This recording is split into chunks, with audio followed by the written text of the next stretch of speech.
Welcome back mga kabayan! Nagbabalik po muli ang inyong lingkod upang magbigay sa inyo ng mga bago at nagbabagang mga balita. Tila ba naging mainit na usapin ang isyong ito sa mundo ng social media?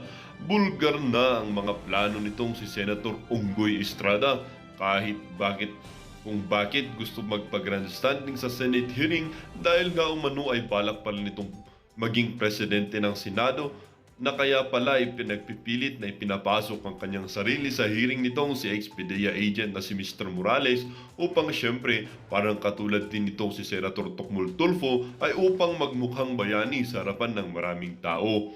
Unggoy nga talaga itong si Estrada na ito dahil kahit anong gawin na niya ito na ang kanyang huling pagkakataon na makakaupo sa loob ng Senado o bilang isang opisyales ng ating gobyerno.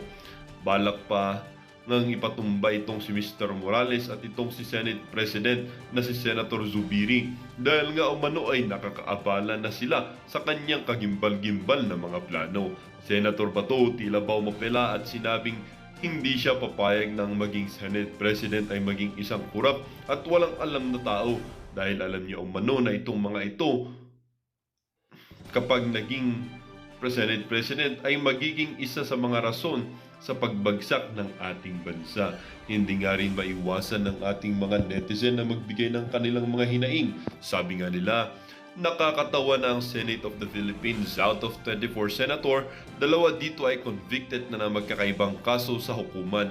Sila sina Senator Unggoy Estrada at Senator Tocmol Tulfo. Sana may batas tayo ng isang tao na hinatulan na ng hukuman sa isang kasong kriminal ay hindi na pinapahintulutang humawak ang pang posisyon sa gobyerno.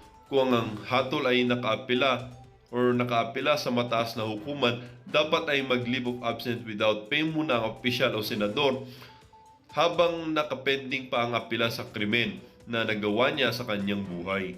Ang masama pa ay convicted criminal na siya, pending appeal ay naghahangad pang maging Senate President. Hindi na nahiya sa kanyang sarili at sa taong bayan.